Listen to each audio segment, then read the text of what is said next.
کہ دنیا کا یہ سارا سامان یہ تو گزارے کا سامان ہے.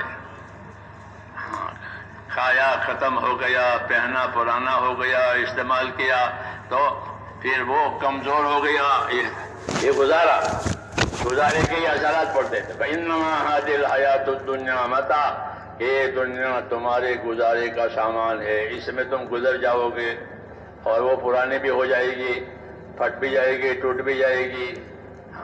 تو یہ گزارے کا سامان ہے. والآخرت یہ گزارے کے لیے نہیں. انما ھذہ الدنیا متاع، اور آخرت، یہ آخرت تو ان لوگوں کے لیے ہے جو اپنی جانی مالی صلاحیتوں کو حق پر لگاوے. اپنی جانی مالی صلاحیتوں کو جو حق پر لگاوے ان کے لیے ہے آخرت.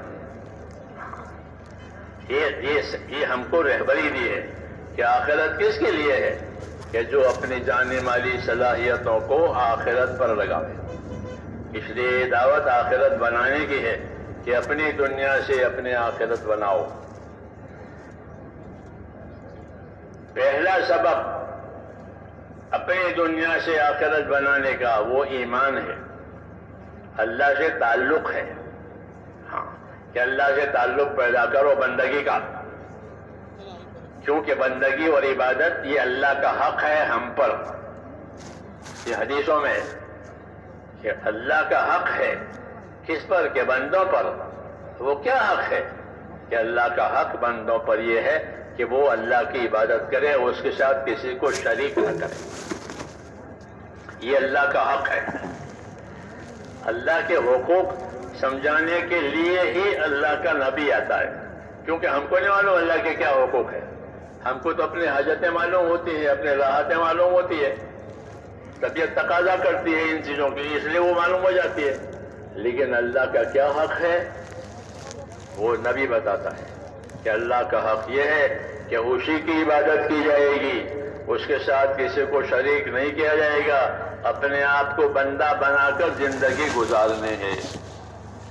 جب یہ اپنے آپ کو بندہ بنا کر زندگی گزارے گا تو اللہ اس کے ساتھ پروردگار ہو کر کریمانہ معاملہ کریں گے، کرم کا معاملہ کریں گے، کیونکہ اپنے آپ کو اس نے بندہ بنایا، تابعدار بنایا.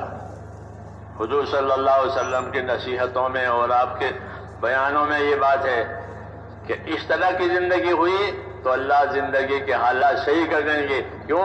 کہ انہوں نے اپنے آپ کو بندہ بنا کر اللہ کے سامنے پیش کیا، ہم تیرے بندے ہیں، تو ہمارا مولا ہے، جو تیری مرضی ہے اسی کے مطابق کریں گے، جو تیری مرضی ہے وہ نہیں کریں گے. تو پھر اللہ کا معاملہ ان کے ساتھ کرم کا ہوگا، مدد کا ہوگا، حالات بنائے جائیں گے. ہاں، یہ انعام ہوتا ہے کہ جب اللہ کے ساتھ معاملہ صحیح ہو جاتا ہے تو حالات بنتے چلے جاتے ہیں. اس لیے حضور صلی اللہ علیہ وسلم نے جو پہلا بیان مدینے میں جا کر دیا تھا، وہ پہلے بیان میں یہ بات کہی تھی. کیا بات کہی تھی؟ کہ من اصلح ما بینہ وبین اللہ اصلح اللہ ما بینہ وبین خلقہ، کہ جو لوگ اپنا اور خدا کا معاملہ صحیح کر لیں گے تو اللہ ان کا اور مخلوق والا معاملہ صحیح کر دے گا. اب دنیا کی کسی مخلوق کے ساتھ ان کا بگاڑ نہیں ہے، ہاں، بلکہ اللہ حالات کو ہموار اور حالات کو صحیح کریں گے ہر ایک کے ساتھ. کس بنیاد پر؟ کہ انہوں نے اپنا معاملہ اللہ سے صحیح رکھا. تو ہم اس کے ذمہ دار ہیں میرے دوستو کہ ہم اپنا معاملہ اللہ تعالیٰ سے صحیح رکھیں. ہاں، اسی کی تعلیم ہے اور اسی کی دعوت ہے، اسی کی رہبری ہے کہ ہمارے معاملات اللہ تعالیٰ کے ساتھ صحیح ہو جائیں. تو اللہ تعالیٰ کے ساتھ معاملہ صحیح ہونے کے لیے کہ ایک تو اللہ کی ذات پر ہمارا یقین آوے کہ جو ہوگا وہ اللہ سے ہوگا، اللہ کے غیر سے کچھ نہیں ہو سکتا. نفع ہو، نقصان ہو، عزت ہو، ذلت ہو، بیماری ہو، تندرستی ہو، ہاں، کوئی حالات ہو، کوئی چیز ہو، جو کچھ ہوگا وہ اللہ سے ہوگا. ساری کائنات اللہ کے قبضے میں ہے. تو نفع کی حالت ہو، نفع نقصان کی حالت، اس کا یقین بھی پہلے اپنا یقین صحیح کرنا کہ جو ہوگا وہ اللہ سے ہوگا، اللہ کے غیر سے کچھ نہیں. اللہ کا علم بہت بڑا ہے، وہ سب کچھ جانتا ہے، قدرت بہت بڑی ہے، وہ اپنے قدرت سے سب کچھ کر سکتا ہے۔ اس لیے اصل معاملہ اللہ تعالیٰ کے ساتھ ہے کہ اپنا معاملہ اللہ تعالیٰ کے ساتھ صحیح کرو، کہ ایک تو اللہ کے ساتھ صحیح یقین کہ جو اللہ چاہے گا وہ ہوگا، جو اللہ نہیں چاہے گا وہ نہیں ہوگا۔ دوسرا کہ اللہ راضی ہوگا تو سارے حالات بنیں گے، اللہ ناراض ہوگا تو کوئی حل نہیں بنے گا۔ اچھے حالات والے اسباب بھی ڈالیں گے، لیکن اللہ ناراض ہے تو ان اسباب میں بھی حالات بگڑ جائیں گے، کیوں کہ اللہ ناراض ہے۔ اور اللہ راضی ہے تو کہ آگ میں بھی باغ بناوے اور پانی میں بھی راستہ بناوے اور دشمن کو بھی دوست بنا دے۔ ہاں، کیوں؟ اللہ راضی ہے۔ تو اللہ راضی ہونے سے حالات بنتے ہیں، اللہ کے ناراض ہونے سے حالات بگڑتے ہیں۔ یہ انبیاء کرام کی دعوت میں ہے کہ حالات کا تعلق دنیا کے اسباب سے نہیں ہے کہ مال ہوگا تو حالات بن جائیں گے، اقتدار ہوگا، عہدہ ہوگا، فوج ہے، لشکر ہے، سامان ہے، اس سے حالات بننے کے گناہ اس سے نہیں ہے۔ مولانا محمد یوسف صاحب رحمۃ اللہ علیہ اس بات کو اس طرح سمجھاتے تھے، فرماتے تھے کہ دنیا کے تمام اسباب اللہ کی قدرت کے سامنے ایسے ہیں جیسے آپ کے سامنے خالی برتن رکھے ہوئے ہوں، خالی پیالے رکھے ہوئے ہیں، خالی پلیٹیں رکھی ہوئی ہیں ہمارے سامنے۔ کیا مطلب ہے؟ ان خالی برتنوں میں ڈالنے والا جو ڈالے گا اس سے یہ برتن بھر جائے گا۔ پیالیاں چائے کی رکھے خالی ہے، کم ڈالنے والے نے دودھ ڈالا تو وہ دودھ سے بھر گئی، چھاچھ ڈالی تو وہ چھاچھ سے بھر گئی، پانی ڈالا پانی سے بھر گئی۔ یہ مثال دیتے تھے دنیا کے اسباب کے بارے میں کہ دنیا کے اسباب میں جو حال اللہ ڈالے گا وہ ہوگا۔ جسے تم اب پیالی میں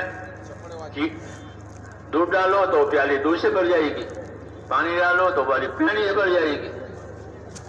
جیسے دنیا کی یہ چیزیں تمہارے سامنے ہے اور تمہاری تصرف سے وہ نتیجہ دیکھتے ہو، پانی ڈالا تو پانی سے بھر گئی، دودھ ڈالا دودھ سے بھر گئی، کہ ایسے تمام کائنات و تمام اسباب اللہ کے سامنے ایسے ہیں کہ ان کائنات میں اللہ جو ڈالے گا وہ ہوگا۔ اللہ بیماری ڈالے گا تو بیمار ہو جائیں گے، تندرستی ڈالیں گے تو تندرستی ہو جائے گی، دشمنی ڈالیں گے تو ایک دوسرے کے دشمن ہو جائیں گے، محبت ڈالیں گے تو ایک دوسرے سے محبت ہو جائے گی۔ یہ سمجھایا گیا۔ یہ کیوں سمجھایا؟ تاکہ یہ سمجھ میں آئے کہ سارا مسئلہ اللہ کے ہاتھ میں ہے، کسی کے ہاتھ میں کچھ نہیں ہے۔ الا لہ الخلق والامر، یاد رکھو مخلوق بھی اللہ کی، فیصلہ بھی اللہ کا۔ اللہ کا فیصلہ اللہ کی مخلوق پر چلے گا، کوئی اس فیصلے کو روک نہیں سکتا یا بدل بھی نہیں سکتا۔ اللہ نے حیات کا فیصلہ کیا ہے تو حیات میں لے گی، موت کا فیصلہ کیا ہے تو کہ موت آ گئی۔ یہ کہا کہ یاد رکھو مخلوق بھی اللہ کی، فیصلہ بھی اللہ کا۔ یہ باتیں میرے دوستوں کہلائی جاتی ہے اللہ کی شانیں۔ یہ اللہ کی شانیں ہیں تاکہ لوگ اللہ کو ان کی شانوں کے ساتھ پہچانیں۔ جی ہاں، اللہ کے اپنے بھی شانیں ہیں، وہ شان مخلوق میں دکھائی دیتی ہے، وہ شان مخلوق میں دکھائی دیتی ہے۔ غریب بنانا، مالدار بنانا، یہ اللہ کی شان ہے۔